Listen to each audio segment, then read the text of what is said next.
Drawn from various sources. हमारा constitution बहुत सारे सोर्सेज से लिया गया। देखो, भारत का जो संविधान है उसके जो मुख्य फीचर्स हैं, मुख्य प्रोविजंस हैं, इंपॉर्टेंट प्रोविजंस जो हैं वो दूसरी कंट्रीज़ के बड़े सारे संविधान से बोरो करे गए हैं। लेकिन एक बात याद रखना, जिसके बारे में प्रीवियसली 2 से 3 बार मेंस में क्वेश्चन बन चुका है, मेंस में, ठीक है, और उत्तर प्रदेश जैसे प्रीलिम्स के अंदर इसका क्वेश्चन बन चुके हैं काफ़ी बार। Not only Uttar Pradesh public service commission, but जो उधर के लेखपाल और यूपी SSSC का एग्ज़ाम या फिर एक RO का एग्ज़ाम होता है उसमें भी आ चुका है इस प्रकार के क्वेश्चन। क्या सबसे ज़्यादा फीचर्स हमने ना, जैसे एक लिस्ट आती है इस चैप्टर में, आपको ना एक लिस्ट आएगी, जैसे कैसी लिस्ट है मैं दिखा देता हूँ, इसको छोटा करते हैं। ये लिस्ट अक्सर आपने लक्ष्मीकांत के इनिशियल चैप्टर तो रिवाइज करी होंगे, कभी ना कभी पढ़ी होगी, तो ये लिस्ट पक्का आपने ज़रूर देखी होगी कि हमने ब्रिटेन से ये बोरो करा, USA से ये, आयरिश से ये, कनाडा के संविधान से ये, ऑस्ट्रेलिया से ये, है ना, ये सब आपने लिस्ट देखी होगी। लेकिन बच्चे अक्सर इस बात को नहीं जानते हैं, वो ध्यान से इस बात को नहीं समझते हैं कभी भी कि सबसे ज़्यादा, अगर आपको ये आ जाए क्वेश्चन कि सबसे ज़्यादा फीचर्स कहाँ से बोरो करे गए, कौन सी कंट्री के संविधान से, तो आप बोलना नहीं जी, किसी कंट्री के संविधान से बोरो नहीं करे गए हैं। सबसे ज़्यादा फीचर्स बोरो करे गए गवर्नमेंट ऑफ इंडिया एक्ट 1935 से। याद रखना। अब इसमें आपको तो पता लग गया, आपके लिए कल को ये वाला गेम और डिफ़िकल्ट हो सकता है कि गवर्नमेंट ऑफ इंडिया एक्ट 1909, 1919, 1935 और इंडियन इंडिपेंडेंस एक्ट ऑफ 1947, तब थोड़ी सी कन्फ्यूजन हो सकती है। अभी सुनने में आसान लग रहा है। गवर्नमेंट ऑफ इंडिया एक्ट 1935, आप ऐसा मान लो कि सारे गवर्नमेंट ऑफ इंडिया एक्ट में सबसे इंपॉर्टेंट यही था, क्योंकि भर भर के फीचर सबसे ज़्यादा इसी में थे। काफ़ी लोगों को ये वाली बात चुभ रही थी कि पहले चैप्टर से क्यों नहीं स्टार्ट कराया, उसका कोई यूज़ ही नहीं है, क्योंकि जब तक आप MIH यानी कि मॉडर्न इंडियन हिस्ट्री मेरे साथ नहीं कंप्लीट कर लेता है, आपको वो पहला फीचर, मतलब पहला चैप्टर ऐसा है कि आपको वो रट्टा मरवाने वाली बात है। मैं तो कुछ भी बोल के निकल लूँगा, आपको समझ में ही नहीं आएगा। जब राइट कंटेक्स्ट में बात करेंगे तभी तो आपको समझ में आएगा कि रेगुलेटिंग एक्ट 1773 आया किन सरकमस्टांसिस में। ये जो पहला सुप्रीम कोर्ट था इस फीचर के अकॉर्डिंग जो कलकत्ता में इस्टेब्लिश करा गया, वो कैसा था। और लक्ष्मीकांत तो साला ये भी नहीं बताता है कि चलो भैया लोग ये तो कर लेंगे, इसके अंदर 1 चीफ जस्टिस एंड 4 अदर जजेस ऐसा करके दे रखा ना, वो था। तो ये पहला चीफ जस्टिस था कौन, जो कलकत्ता हाई कोर्ट में बैठा था, उसका नाम था सर एलिजा इम्फी। सर एलिजा इम्फी ये नाम था उसका। कहाँ दे रखा है ये, कहाँ दे रखा है, मजाक वाली बात, ये दे रखा है 8th क्लास की तमिलनाडु की NCERT के अंदर। इसलिए अभी नहीं करवा रहा हूँ, सोच समझ के। जिसको करना है वो अपने हिसाब से करते रहो, मतलब मैं तुम्हारी बात नहीं कर रहा, मतलब जो सुन रहे हैं मैं उनकी बात कर रहा हूँ यूट्यूब पे, कि जिसको करना है वो अपने हिसाब से करते हो, उसको कोई फ़ायदा नहीं है। क्योंकि आज तक आप अगर प्रीलिम्स दे रहे हो तो आपने एक चीज़ देखी होगी, लक्ष्मीकांत में कुछ रिवाइज करना ना पड़े, लेकिन पहले चैप्टर को एक दिन पहले ज़रूर रिवाइज करके जाना पड़ता है। मैं इस चीज़ का बर्डन ख़त्म कर दूंगा हमेशा के लिए, just wait for MIH classes. तो गवर्नमेंट ऑफ इंडिया 1935 जो था, वहाँ से सबसे ज़्यादा चीज़ें बोरो करी गई। अभी कुछ 5वां पॉइंट यहाँ पर है, 5वां और 6वां हम लोग कंबाइंड पढ़ लेंगे, पहले इसको खत्म कर लेते हैं पैराग्राफ को। डॉक्टर BR अम्बेडकर ने प्राउडली ये चीज़ बोली थी कॉन्स्टिट्यूंट असेंबली के अंदर कि भारत का जो संविधान है वो तब बनाया गया है आफ्टर, जब हमने वर्ल्ड के ऑलमोस्ट सारे इंपॉर्टेंट संविधान को छांट डाला है और खंगाल डाला है। इस वर्ड का मतलब ये होता है, रैनसैकिंग का मतलब छांट डालना, खंगाल डालना। रैनसैकिंग एक तुम्हें एक्टिविटी से बता देता हूँ रैनसैकिंग क्या होता है। तुम अपने कमरे में गए, तुम्हें बहुत इंपॉर्टेंट कोई अपना आधार कार्ड या पैन कार्ड की फ़ोटो चाहिए जो कि तुम्हारी अलमीरा में बुक्स के बीच में पड़ी रही है। तुम फटाफट अपनी बुक्स खंगाल रहे हो इधर से उधर, जल्दी पलटा के सबको देख रहे हो कि इसके बीच में मैंने रख दिया था। आप रैनसैकिंग कर रहे हो, उसका मतलब ये मतलब होता है। समझ गए, इमेजिन कर लिया ना। तो ये इनका कहने का तरीका है, बस मैं तो एक डिकोड करके बता रहा हूँ। बस पहली बार मेरी जिम्मेदारी है कि पहली बार खोद के रख दूंगा सारे वर्ड्स को, रिवीजन करना आपकी रिस्पॉन्सिबिलिटी है। अब 5वें और 6ठे पॉइंट को देख लेते हैं। अब यहाँ पर देखो पहला पॉइंट क्या था कि about 250 provisions government of India act 1935 से हमने उठाकर हमारे संविधान के अंदर इंक्लूड करी गई थी। इसका मतलब वैसे यहाँ पर प्रोविजंस तो बहुत थी, 350 प्लस थी गवर्नमेंट ऑफ इंडिया 1935 के अंदर, लेकिन हमने 250 मतलब बिल्कुल ऐसी हमें ठीक लगी कि जो अंग्रेज़ों ने बनाई है वो टोटली इंडियन कंडीशंस को सूट कर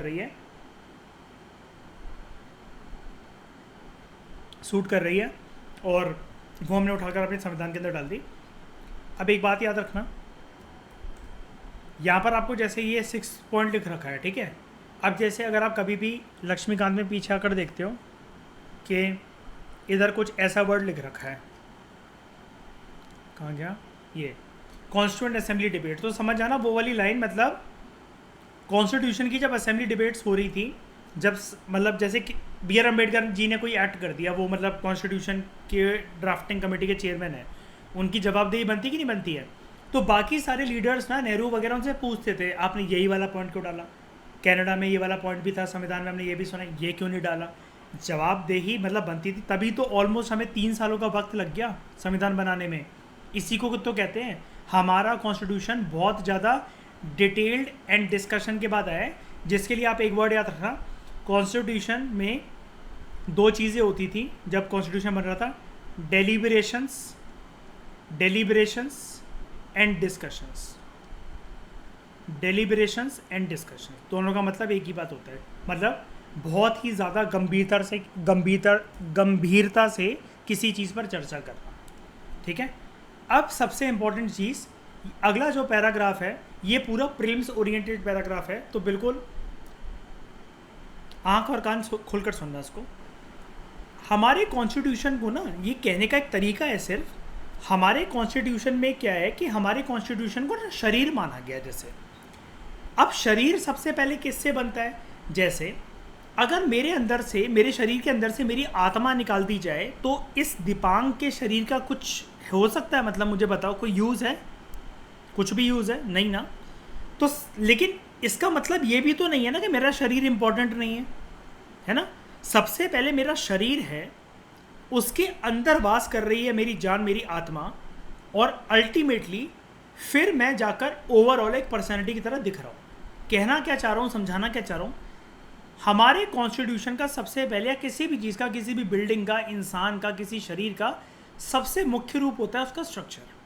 तो अगर कल को आपको ये क्वेश्चन आ जाए कि अंबुजा सीमेंट क्या है हमारे कॉन्स्टिट्यूशन का, जो अंबुजा सीमेंट का बेस लगा गया, ग्राउंड फ्लोर जो है, जो उसकी पार्किंग है, वो क्या है हमारे संविधान का, तो आप बोलना वो गवर्नमेंट ऑफ इंडिया एक्ट 1935 है। सबसे ज़्यादा चीज़ें, क्योंकि हमने ग्राउंड फ्लोर पर और पार्किंग में जिस सीमेंट का इस्तेमाल करा है वो गवर्नमेंट ऑफ इंडिया एक्ट 1935 की बोरियों से फाड़ा गया था वो सीमेंट। दूसरा, हर एक इंसान का एक ऑरा होता है, जैसे मेरे अंदर कितनी भी कमियां हों, कुछ भी हो, लेकिन एक मेरी टोन है जो कि मैं ये कह सकता हूँ लोगों को अट्रैक्ट करती है। यानी कि मुझे किसी से बात करने पर और किसी को मेरे से बात करने पर, या मुझे अपनी ज़िंदगी में जो लोग पसंद आते हैं, जिनकी बातें पसंद आती हैं, जिनके साथ टाइम स्पेंड करना पसंद आता है, मुझे उनकी फ़िलॉसफी अट्रैक्ट करती है, उनकी बातें।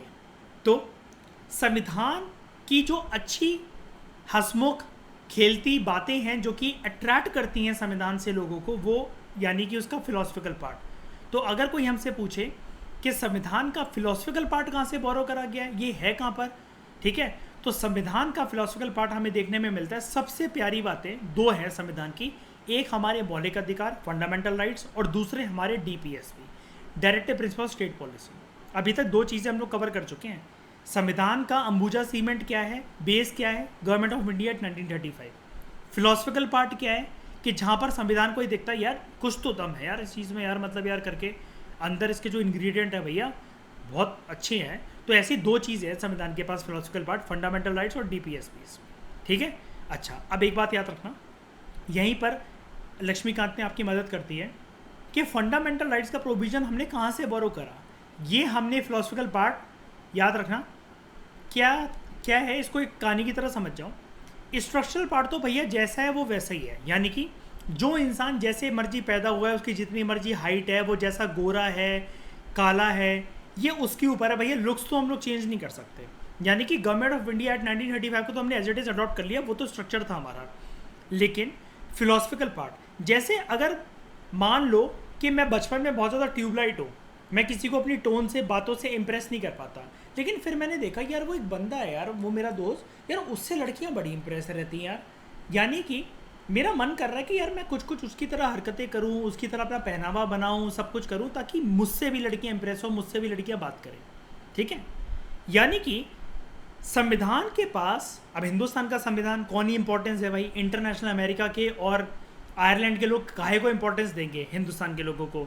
तो हिंदुस्तान में संविधान ने ये सोचा यार मैं ना दो चीज़ें बोरो करूँगा, मैं जीन्स मंगवाऊंगा अमेरिका से और पैंट मंगवाऊंगा आयरलैंड से। तो देखो फंडामेंटल राइट्स बोरो करे गए हैं अमेरिकन कॉन्स्टिट्यूशन से और डीपीएसपी बोरो करे गए हैं आयरिश कॉन्स्टिट्यूशन से।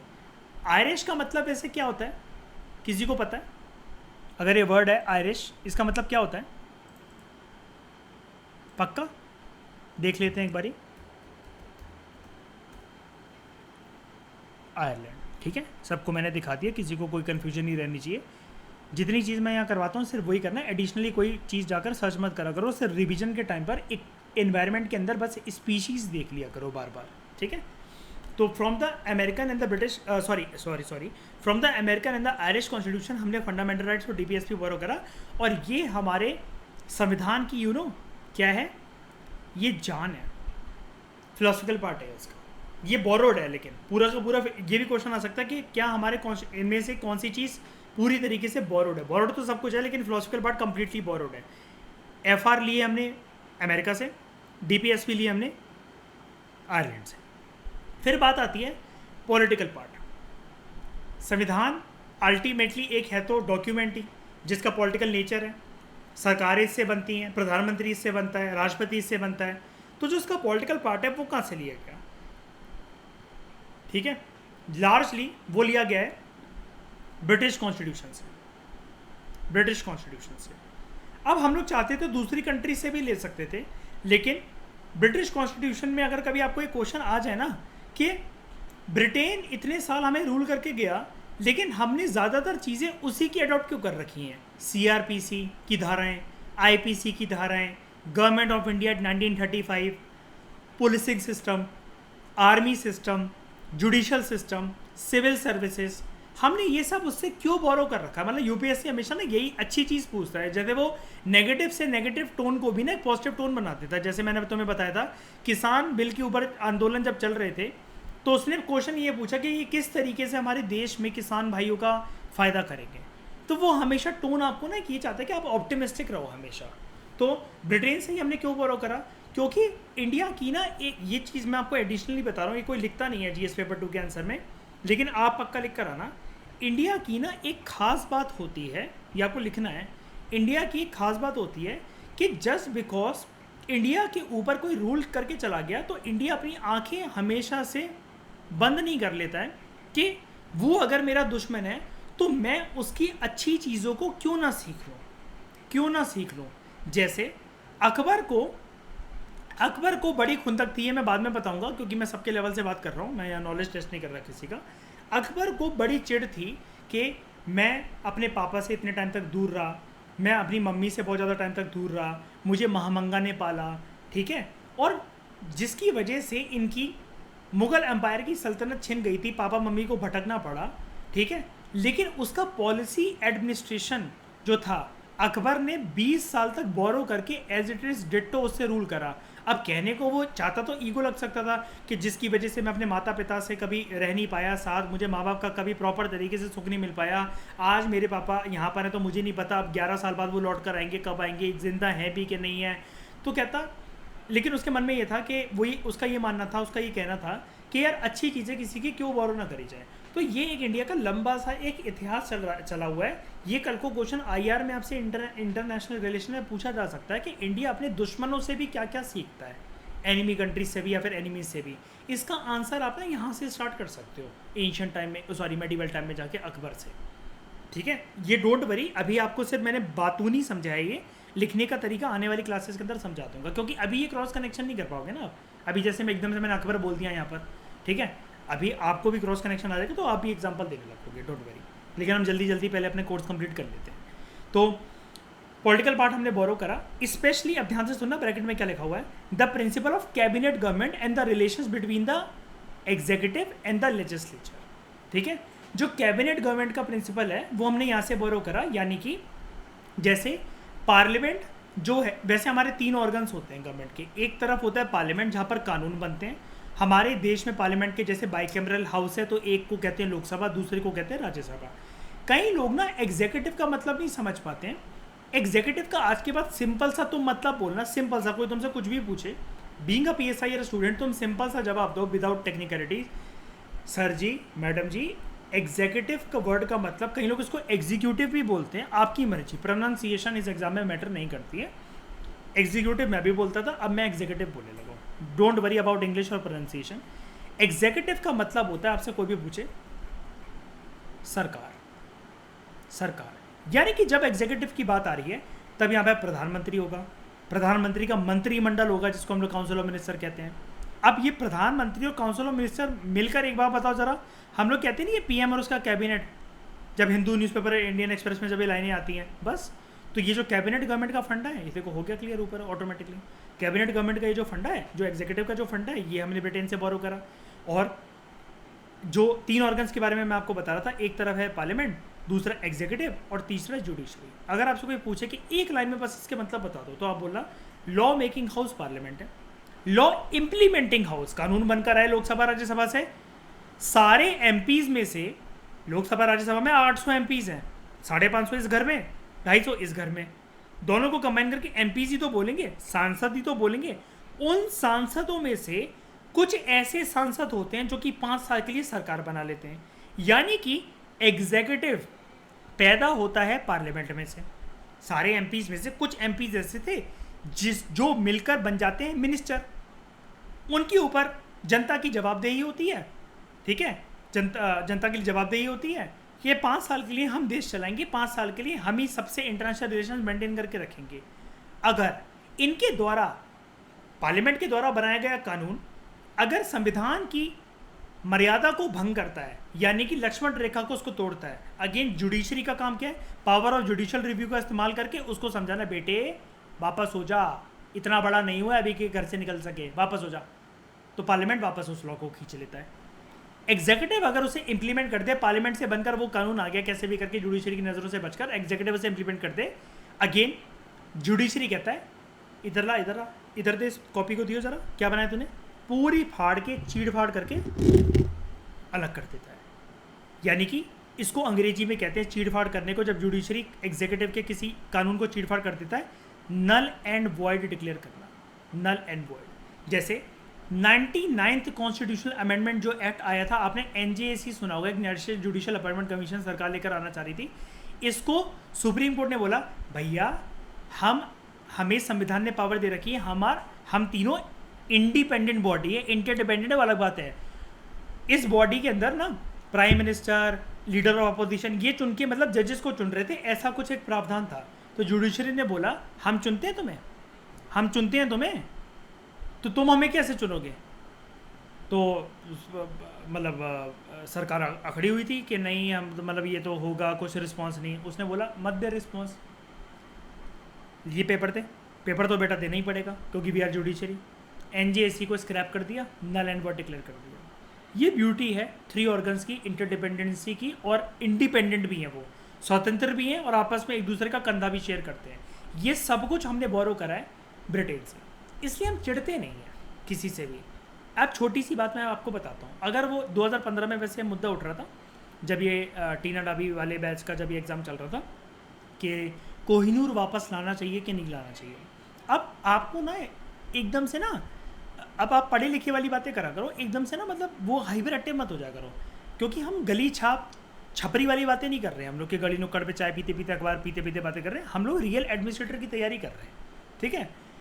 आपको ये बोलना चाहिए कोहिनूर लाने से कुछ नहीं होता। कल को आपसे वो इंटरव्यू में पूछें कि आप कोहिनूर लाने के लिए क्या करोगे, आप ये थोड़ी ना बोलोगे बीइंग अ फॉरेन मिनिस्टर मैं सारे रिलेशन तोड़ दूंगा और उनको ऐसे उकसाऊंगा कि जब तक तुम कोहिनूर वापस नहीं करते हो तब तक इंडिया तुम्हें कोई भी गुड तुम्हारा आने नहीं देगा, वो नहीं आने देगा। जैसे ये ब्यूटी भी हमारे एंशिएंट पास्ट से लाई करती है। जैसे तुमने अगर लेक्चर अटेंड करा हो तो तुमने ये सुना होगा, इनिशियल लेक्चर ये लक्ष्मीकांत का, गांधी चाहते तो बहुत, मतलब गांधी की वजह से ऐसा हुआ, लेकिन अगर हम लोग चाहते तो सेकेंड वर्ल्ड वॉर के टाइम पे बहुत फ़ायदा उठा सकते थे, तभी हमारा देश आज़ाद हो जाता, 1939 से लेकर 1945 तक जब चला। लेकिन गांधी जी ने याद है क्या कहा था दोनों विश्व युद्ध के अंदर, हमें फ़ायदा नहीं उठाना चाहिए इनका, बल्कि हमें इनकी मदद करनी चाहिए। इसलिए सिख रेजिमेंट गया था आर्मी के रूप में मदद करने विश्व युद्ध में। और भी गए थे, असम राइफल्स वगैरह जो भी थे उस टाइम पे, मैं प्रॉपर एक लिस्टिंग दे दूंगा तुम्हें मॉडर्न इंडियन हिस्ट्री से, लेकिन ये लोग गए थे। ऐसे कहानी की तरह इसको ब्यूटी की तरह कवर करा जाता है। बर्डन नहीं लिया जाता कि बुक लेकर पालथी मारकर बैठ गए, अब वो नोट्स बना रहे हैं, रट्टा मारना पड़ रहा है। अरे कहानी की तरह समझो ना।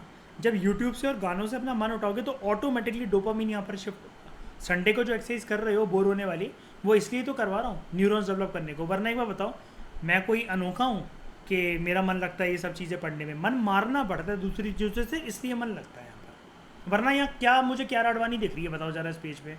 मैं क्यों ये बना रहा हूँ घटिया से लाल पीले नीले ये सब? ऑब्वियस ही बात है, क्यारा अडवाणी वाले मजे मुझे ढूंढने पड़ते हैं इस पेज में। अब जो ये लास्ट उसने लाइन बोली ना कि सब कुछ हमने ब्रिटेन से फॉलो कर रखा है, तो हम लोग जैसे स्कूल में प्रोजेक्ट बनाते थे तो बिब्लियोग्राफी में नहीं लिखते थे कि ये चीज़ हमने ये विकीपीडिया से ली है, ये ली है, वो ली है। तो बस लक्ष्मीकांत कह रहा है कि पीएम बख्शी की जो करोल बाग में बुक मिलती है, मैंने वहाँ से उसके पेज नंबर 4 से ये चीज़ बोरो करी थी। तो ऐसी चीज़ें आप बैक में से काट सकते हो, ठीक है? ये आपको नहीं पढ़ना। जैसे अब ये बोल रहा है कि ब्रिज किशोर शर्मा जो है उसकी 7th एडिशन की बुक है, वहाँ से ये चीज़ मैंने बोरो करी, नहीं। ऐसी चीज़ें आप काट दो, मतलब ये लक्ष्मीकांत के पीछे से, ये किसी काम की नहीं है। लेकिन जब भी वहाँ पर जैसे ये जो ब्लू कलर के जो पॉइंट्स दे रखे हैं ना, अगर पीडीएफ में और बुक से पढ़ रहे हो तो काले कलर के दे रखे होंगे, ये आपको पढ़ने हैं। जैसे 5-6 पॉइंट लिखा हुआ है, एक बार जाके देखना कि कुछ इंपॉर्टेंट चीज़ तो नहीं है, क्योंकि यहाँ से क्वेश्चन निकलते हैं, ठीक है? अब तो आपको कॉन्फिडेंस आने लगा होगा। लक्ष्मीकांत, पॉलिटी हमारे हाथ में है ही, इकोनॉमिक्स तुम लोगों को मैंने बता ही दिया, ब्रह्मास्त्र। एनवायरनमेंट तुमसे अच्छी कोई जान नहीं पाएगा। बचा क्या? ज्योग्राफी, जिसके लिए कोई स्टैंडर्ड बुक पढ़नी नहीं पड़ती। प्रीलिम्स तुम्हारा कोई नहीं रोक सकता, बस उसके लिए थोड़ा सा क्रॉस कनेक्शन की हैबिट डेवलप कर लेना, फिर तुम्हारा कोई नहीं रोक सकता। अच्छा, दूसरे प्रोविजंस जो हमने कॉन्स्टिट्यूशन से बोरो करे हैं वो कहाँ से हमने लिए हैं, हम अभी पढ़ेंगे उनको। कनाडा से, ऑस्ट्रेलिया से, जर्मनी से, यूएसएसआर से, जिसको आज के टाइम में हम लोग रशिया बोलते हैं, फ्रांस से, साउथ अफ्रीका से, जापान से, और इन सब से। तो यहाँ पर है हमारा 8वां पॉइंट, ठीक है? चलो चल के देखते हैं। 8वें पॉइंट में बोल रहा है टेबल देखो 3.4। चलो यहाँ से टेबल भी ख़त्म कर लेते हैं। सबसे ज़्यादा फीचर्स हमने बोरो करे हैं, कितनी थी? 250+ प्रोविजंस है ना, गवर्नमेंट ऑफ इंडिया 1935 से। मैंने आपको थोड़े दिन पहले एक बात बताई थी कि अगर ये क्वेश्चन आ जाए कि Indian constitution is a borrowed और पैच वर्क, बताया था ना? पूरी यहाँ से चीज़ें लिख देना, 2-2, 4-4 पॉइंट्स उठा के सबके, और लास्ट में कंक्लूजन में बस उसके लिख देना, it was not a blind borrowing, India borrowed only those provisions from other countries which suited Indian conditions. I hope आपको ये चीज़ पता है ना? अब तो पता है ना, मैंने चैप्टर की स्टार्टिंग में ही बताया था, है ना? 11th क्लास के उसमें आता है ये चीज़। तो सबसे पहली बात, गवर्नमेंट ऑफ इंडिया 1935 से हमने क्या बोरो करा, ये आपको वर्ड टू वर्ड रटे होने चाहिए, वर्ड टू वर्ड। क्यों? एक तो PSIR के स्टूडेंट हो तो इंटरव्यू में भी पूछा जा सकता है यहाँ से। याद रखना, PSIR में लक्ष्मीकांत की जो यूनिट 1 है ना, यूनिट 1, ये आपके इंटरव्यू के लिए भी है, क्योंकि बैकग्राउंड है हमारे संविधान का इसमें पूरा का पूरा। तो आपको वो मुँह ज़बानी पूछ सकते हैं, फिर आपकी बेइज्जती करने के लिए उनको एक पॉइंट मिल जाता है ना, why have taken PSIR, you are not aware of this only, you are not aware of date only, you have no idea कि India borrowed with this provision from which country. तो अपनी वो बेइज्जती मत होने देना, ठीक है? गवर्नमेंट ऑफ इंडिया 1935, 1935 से क्या बोरो करा? सबसे पहले तो हमने बोरो करा फेडरल स्कीम। फेडरल स्कीम का मतलब क्या है? सिंपल भाषा में अभी एक एक वर्ड में बताता रहूँगा। पावर डिवाइड होगी यूनियन और सेंटर के बीच में। गवर्नर का ऑफिस कि राज्यपाल जैसी कोई चीज़ होगी, जुडिशरी यानी कि court system, public service commission, union level पे UPSC, स्टेट लेवल पे state PSC like MPPSC, UPPSC, emergency provision, राष्ट्रपति शासन वगैरह और ये सब, नेशनल इमरजेंसी वगैरह, और एडमिनिस्ट्रेटिव डिटेल्स के मतलब कुछ आपदा आ गई, कुछ दंगे हो गए, कुछ सिविल वॉर हो गए, तो उसको संभालना कैसे, और मतलब पूरा का पूरा व्यवस्था चलेगी कैसे, ठीक है? एडमिनिस्ट्रेटिव डिटेल्स, ये सब चीज़ें हमने यहाँ से बोरो करा। फिर बात करते हैं ब्रिटेन से क्या बोरो कर रहा है। सबसे second most important cheese, government of India 1935 के बाद है तो वो ब्रिटेन का रूप ही, लेकिन ब्रिटिश कॉन्स्टिट्यूशन से एग्जैक्टली क्या बोरो करा हमने? सबसे पहले तो हमने बोरो करा पार्लियामेंट्री गवर्नमेंट, यानी कि हमारी जो सरकार होगी देश के अंदर, वो प्रेसिडेंशियल गवर्नमेंट नहीं होगी। प्रेसिडेंट यहाँ पर मुख्य पर्सन नहीं होगा, यहाँ पर मुख्य पर्सन होगा PMNS, काउंसिल ऑफ मिनिस्टर, और पूरा का पूरा एक पार्लियामेंट होगा जहाँ से कानून बनकर आएंगे, जिसको हम लोग बोलते हैं पार्लियामेंट्री गवर्नमेंट। फिर रूल ऑफ लॉ, इस देश में सिर्फ एक ही जन सुप्रीम है, ना मोदी जी सुप्रीम है, ना राष्ट्रपति जी सुप्रीम है, ना दिबांग दुबे सुप्रीम है, लॉ सुप्रीम है, rule of law. Legislative procedure, कानूनी प्रक्रिया क्या होती है, बिल कैसे बनते हैं और बिल एक्ट कैसे बनता है, कब वो लैप्स कर जाते हैं, कब वो दूसरे हाउस में जाकर पास होगा, ये सब चीज़ें। सिंगल सिटीजनशिप, अमेरिका में क्या होता है, आप अगर न्यूयॉर्क में रहते हो ना, बॉस्टन में रहते हो, वहाँ की सिटीजनशिप अलग और पूरे अमेरिका की सिटीजनशिप आपको अलग। लेकिन आप लोग पंजाब से हो, हरियाणा से हो, महाराष्ट्र से हो, दिल्ली से हो, एमपी से हो, दो दो नागरिकता कार्ड है क्या हमारे पास? नहीं, एक ही कार्ड है। आधार कार्ड, पैन कार्ड के ऊपर एक ही चीज़ लिखी होती है, सिटीजन ऑफ इंडिया, बस, सिंगल सिटीजनशिप। फिर कैबिनेट सिस्टम, ये मैंने अभी ऊपर बता ही दिया। प्रेरोगेटिव रिट्स, ये अभी समझ में नहीं आएगा, मैं बार बार लेकिन इसके लेक्चर्स में नाम लेता रहता हूँ। Habeas corpus, mandamus, certiorari, prohibition and quo warranto, ठीक है, ये रिट्स हैं। अच्छा, रिट्स को बी आर अम्बेडकर जी ने एक चीज़ बोली थी, क्या कोई मुझे बता सकता है? रिट्स सिस्टम जो है ना, उसको हम लोग फंडामेंटल राइट है वो हमारा right to constitutional remedies, right to constitutional remedies, इसको बी आर अम्बेडकर ने, very good, heart and soul of constitution, ये चीज़ याद रखना, ये कल को क्वेश्चन आ सकता है। फिर पार्लियामेंट्री प्रिविलेजेस, इसके बारे में भी मैंने थोड़ी सी झलक बता दी थी, एमपीज वगैरह को क्या सुविधाएं, क्या फैसिलिटी और ये सब क्या मिलता है, और भी होती है पार्लियामेंट्री प्रिविलेजेस, मैं बताऊंगा। और बाई कैमरलिज्म, यानी कि हमारे देश में दो हाउसेज होंगे, क्या कहते हैं, ये लोकसभा, राज्यसभा, ठीक है। और बाई कैमरलिज्म यूनियन लेवल पे भी फॉलो होता है और इस राज्यों में भी किसी किसी राज्य में फॉलो होता है। फिर बात करते हैं यूएस कॉन्स्टिट्यूशन, अमेरिका से क्या क्या बोरो करा। फंडामेंटल राइट्स, मौलिक अधिकार, इंडिपेंडेंस ऑफ जुडिशरी, कि जुडिशरी स्वतंत्र है, स्वतंत्र रूप से ही रहेगी। अगर पार्लियामेंट और एग्जीक्यूटिव संविधान की लक्ष्मण रेखा को तोड़ने की कोशिश करते हैं तो जुडिशरी के पास पावर और जुडिशियल रिव्यू, ये भी हमने अमेरिका से बोरो करा कि वो बोल देगा बेटा पीछे हो जा। प्रेसिडेंट, याद रखना, प्रेसिडेंट के रिमूवल को रिमूवल ना बोल के हम लोग एक स्पेशल वर्ड यूज़ करते हैं, इम्पीचमेंट। मैं रिपीट करता हूँ, बाकी देश में इसमें कोई भी रिमूव होता है ना, removal of supreme court, removal of prime minister, removal of this minister, removal of that minister, सिर्फ प्रेसिडेंट के रिमूवल को रिमूवल शब्द इस्तेमाल ना करके हम लोग एक शब्द इस्तेमाल करते हैं, इम्पीचमेंट। बताऊंगा क्या होता है ये इम्पीचमेंट का प्रोसीजर, क्या होना चाहिए राष्ट्रपति का, ये हमने अमेरिका से बोरो करा। अब देख रहे हैं ना यहाँ पर डिफरेंस, यहाँ पर वर्ड सुप्रीम कोर्ट और हाई कोर्ट के जजेस के रिमूवल का प्रोसीजर ये मैंने अमेरिका से बोरो करा, लेकिन यहाँ पर वर्ड है रिमूवल, यहाँ पर वर्ड है इम्पीचमेंट। सिर्फ हमारे देश में प्रेसिडेंट के लिए वर्ड यूज होता है इम्पीचमेंट। ये क्वेश्चन बन सकता है अपने आप में लाइन में प्रीलिम्स में, मैं इसलिए बहुत आराम से करा रहा हूँ। इसलिए शुरू में लक्ष्मीकांत में तो इतना टाइम लगने ही वाला है, मैं सर बता रहा हूँ। लक्ष्मीकांत तो आप ऐसा मान लो ये चलती रहेगी, ये शायद से ही खत्म हो पाएगी, मतलब हमारी एग्जाम से पहले ये चलती रहेगी। कहने का मतलब एक मतलब है, डर मत जाना। लक्ष्मीकांत मतलब बार बार कुछ ना कुछ जितने बार पढ़ोगे नया मिल जाएगा, लेकिन ये ऐसे देखना पड़ता है, जो तुम्हें एडिशनल देखना ना पड़े उसी के लिए मैं बैठा हूँ, इसी चीज़ के पैसे ले रहा हूँ मैं तुमसे, ठीक है।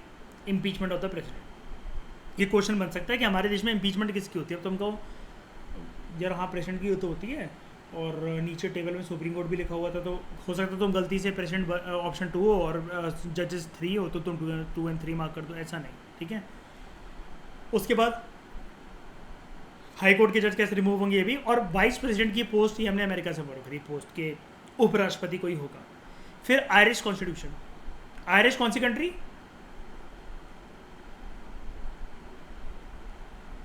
डीपीएस भी हमने यहाँ से बोरो करा। राज्यसभा में मेंबर्स कुछ नॉमिनेट होकर जाएंगे, इलेक्शन से नहीं, नॉमिनेट होकर जाएंगे, ये प्रोसीजर हमने वहाँ से बोरो करा। और प्रेसिडेंट के चुनाव किस प्रकार से होंगे ये हमने यहाँ से बोरो करा। ध्यान से सुनना, ऊपर क्या था, प्रेसिडेंट रिमूव कैसे होगा, यानी कि इम्पीच कैसे होगा, ये हमने अमेरिका से बोरो करा। इसके चुनाव कैसे होंगे ये हमने आयरलैंड से बोरो करा। बहुत पैनी नज़रों से देखना है, इसे याद करना है। फिर कनाडा से क्या बोरो करा, क्या बोरो करा। हमारे देश में वैसे तो फेडरेशन है कि power should be divided between centre and the states, लेकिन हमने ज़्यादातर ये बोल रखा है इमरजेंसी के टाइम पे, जैसे आपको पता है कि सारी पावर सेंटर की तरफ शिफ्ट हो जाती है और स्टेट लिस्ट की भी पावर सेंट्रल गवर्नमेंट के पास चली जाती है, यानी कि फेडरेशन विद स्ट्रॉन्ग सेंटर्स को कहते हैं। ये चीज़ हमने कनाडा से बोरो करी। उसके बाद कुछ रेसिडुअरी पावर्स जो हैं, जिनकी जैसे कोई नए सब्जेक्ट्स हैं, रेसिडुअरी पावर क्या होता है मैं सबको बता देता हूँ। कोई ऐसे टॉपिक जैसे मतलब मान लो कल को एलियन जो है वो इंडिया के अंदर लैंड कर जाए और आना जाना लगा रहे। अभी सुनकर अभी अजीबोगरीब लग रहा होगा, लेकिन तुम लोग जानते हो अजीबोगरीब बात नहीं है, बीइंग अ ज्योग्राफी स्टूडेंट। अब ये नया सब्जेक्ट है ना, मुझे बताना एलियन का टॉपिक मयूर यूनियन लिस्ट, स्टेट लिस्ट या कंकरेंट लिस्ट में दे रखा है कि कौन डील करेगा इसके साथ। नहीं, एलियन का टॉपिक मतलब ये दिमाग लगाओ ना यार, कि यूएफओ और एलियन का टॉपिक यूनियन लिस्ट में कि सेंटर बोलती है कि हम डील करेंगे, स्टेट हम डील करेंगे, या कंकरेंट के दोनों डील करेंगे, ऐसा कोई टॉपिक है? ऐसा तो कोई टॉपिक नहीं है ना।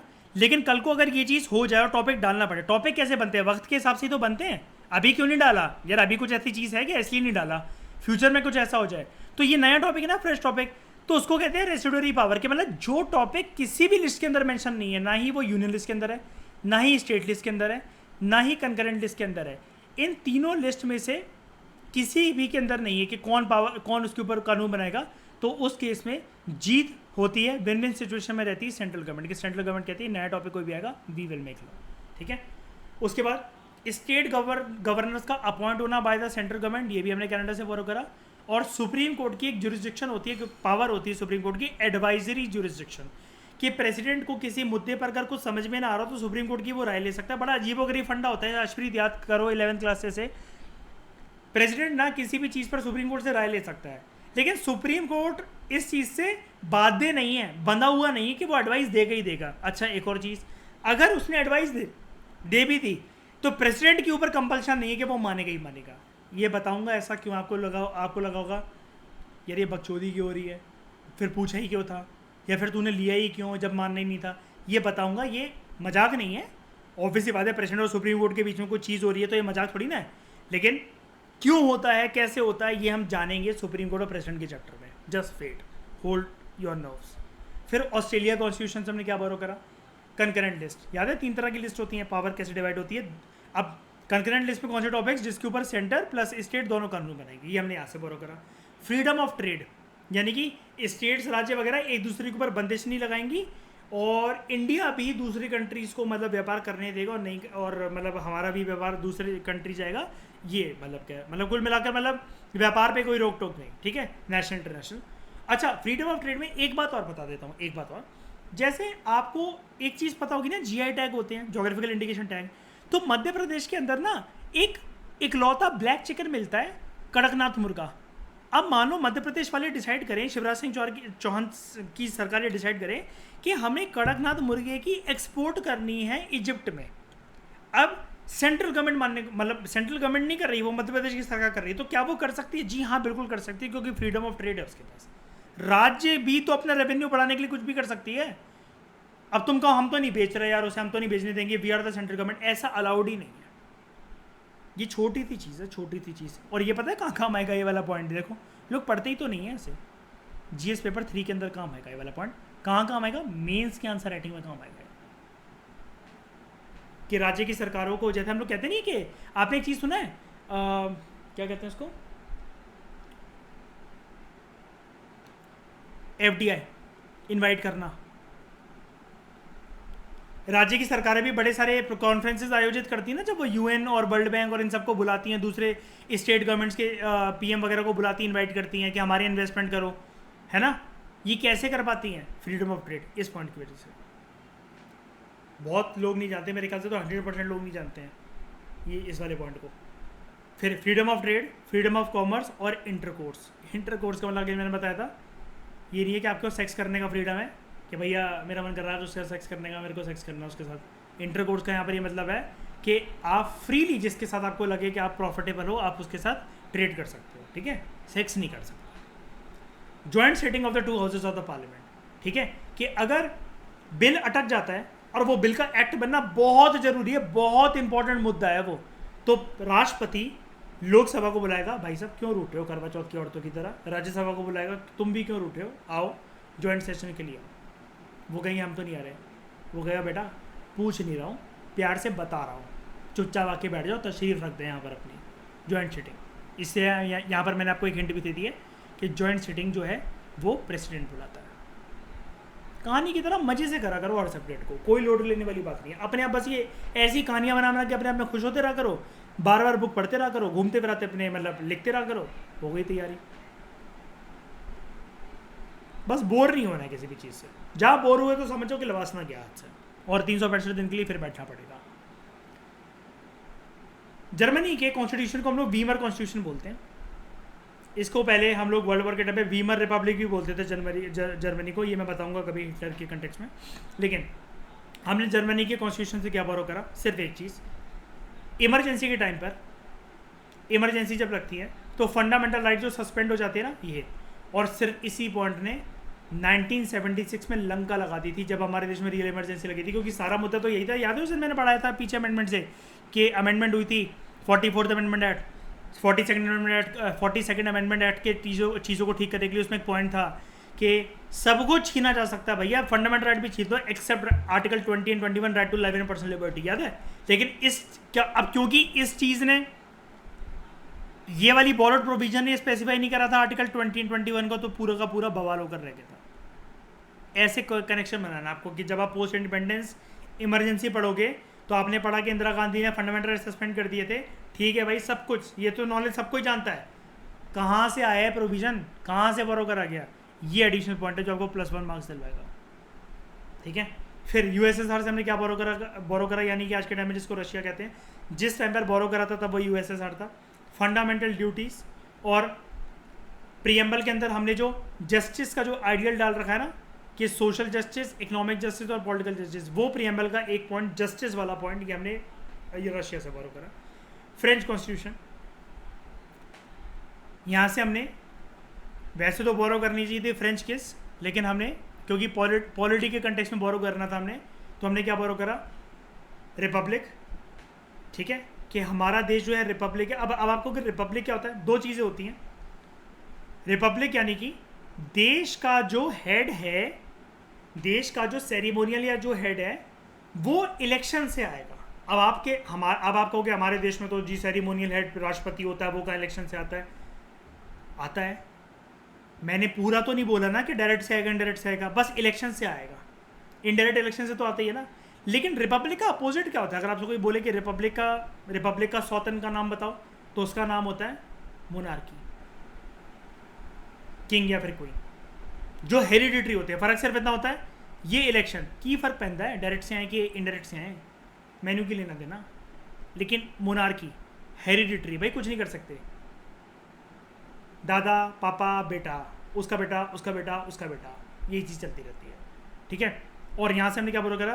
प्रीएम्बल के अंदर जो जस्टिस का आइडियल था वो तो हमने यूएसएसआर से बोरो करा, लेकिन जो लिबर्टी, इक्वलिटी और फ्रेटर्निटी ये हमने बोरो करा प्रीएम्बल से। अब ये वाला अंदाज़ा लगाना बहुत आसान है। लिबर्टी, इक्वलिटी, फ्रेटर्निटी जो वो था ना फ्रेंच रेवोल्यूशन, उसके सिंबल्स थे। 9th क्लास याद करो अपनी, ये हमेशा वर्ड इसी कंट्री के साथ एसोसिएट होकर होते हैं।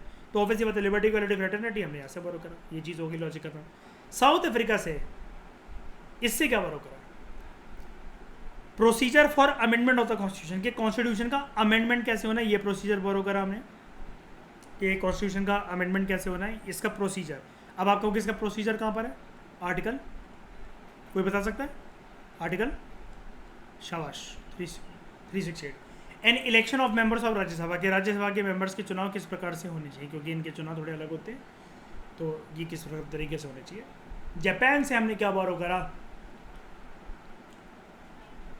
प्रोसीजर इस्टेब्लिश बाय लॉ, कि सारी चीज़ें एक एक प्रोसीजर, जैसे हम लोग कहते हैं ना, ये इसने रेप करा है, इसने मर्डर करा है, आज ही इसको काट डालो, आज ही इसको फांसी की सज़ा दे दो, गोली मार दो, ये क्यों नहीं कर पाते हम लोग? कसाब जो है उसको 2 साल तक रखना पड़ा, 1-1 करोड़ डेली का खर्चा आता था, क्यों उसको जब फांसी होनी थी तो उसी दिन क्यों नहीं दी थी जिस दिन पकड़ा गया? क्योंकि everything should be in accordance with the procedure establish by law. Procedure जैसे कहते हैं मूवीज़ में, तुमने सुना होगा वकील साहब कुछ नहीं कर सकते, प्रोसीजर है, प्रोसीजर। जॉली LLB 2 में तुमने अक्सर ये वाली लाइन कई बार सुनी होगी है तुमने, प्रोसीजर से तो चलना ही पड़ेगा, प्रोसीजर है क्या करें, है ना। जब वो कहते हैं ना कि छुट्टी कर दो बस, अब वो कर दो, कहता प्रोसीजर है, सुननी तो पड़ेगी इसकी भी बात, बस यही है प्रोसीजर। ये वाला पॉइंट हमें फंसा देता है थोड़ा सा। अब एक बात ध्यान रखना, मैं तुम्हें एक ट्रिक बताता हूँ जो कि कोई नहीं जानता। सारे खत्म हो गए? हाँ जी खत्म हो गए। एक बात बताता हूँ जो कि कोई नहीं जानता। अब क्या होगा, तुमने इतनी कंट्रीज पढ़ ली, ठीक है, अगर कोई मान लो 60+ कंट्री से हमने बोरो करा था, है ना, और मान लो कि कोई ऐसी कंट्री आ जाए यहाँ पर, जैसे आपको नाम दे दिया जाए कि हमने, फॉर एग्जांपल मैं बता रहा हूँ, सिर्फ एक नाम ले रहा हूँ, कोई लाइन आ जाए, स्टेटमेंट आ जाए, ऑप्शन 1 ऑप्शन 2, ऑप्शन 3 और ऑप्शन 4। अब वो इसमें से बोलें which among the following has been borrowed from Saudi Arabian constitution. अब अपने आप से ये मत बोलने लगना उधर के टाइम पे WTF, ये तो मैंने पढ़ा ही नहीं यार, ये तो था ही नहीं कहीं भी यार। अपने आप को स्माइल पास करना और बोलना ये क्वेश्चन तो मुझसे पक्का बन जाएगा 100%। क्या करना है, इसकी ट्रिक क्या होती है, इन 11 पॉइंट्स को मुंह ज़बानी याद करके जाओगे ना, तो उनमें से 3 ऑप्शन ऐसे होंगे जिनमें से इन 11 पॉइंट्स, मतलब इन 11 कंट्रीज़ के कोई ना कोई पॉइंट मैच करते होंगे, बस उनको एलिमिनेट कर दो और जो बचेगा वो अल्टीमेटली ब्लाइंड होगा सऊदी अरेबिया के कॉन्स्टिट्यूशन में लिखा होगा। अब यहाँ पर जो वर्ड मैंने यूज़ करा है ना सऊदी अरेबिया, बस यही ट्रिक किसी भी कंट्री को रिप्लेस करके आजमा के देख लेना किसी भी टेस्ट सीरीज़ के अंदर, ख़त्म। लेकिन उसके लिए ये 11 कंट्री कंठस्थ होनी चाहिए, कंठस्थ, तभी तो उन ऑप्शंस में ढूंढ पाओगे। नहीं है, ये तो गलत बोल रहा है, ये तो आयरिश कॉन्स्टिट्यूशन में था, ये तो गलत बोल रहा है, ये तो कैनेडियन कॉन्स्टिट्यूशन में था, ये यहाँ पर बेवकूफ़ बना रहा है, ये तो ऑस्ट्रेलियन कॉन्स्टिट्यूशन के अंदर था। गए ऑप्शन सिर्फ इस ऑप्शन के अंदर या फिर इन दोनों ऑप्शंस के अंदर, ये दो ऑप्शन मैंने नहीं सुने लक्ष्मीकांत के अंदर, यही होगा इसका आंसर। और ऑप्शन दे भी रखा है एक मुझे सी ऑप्शन कि 1 and 3 ओनली, बस उसको राइट कराना, ख़त्म किया। तो thank you very much for discussion.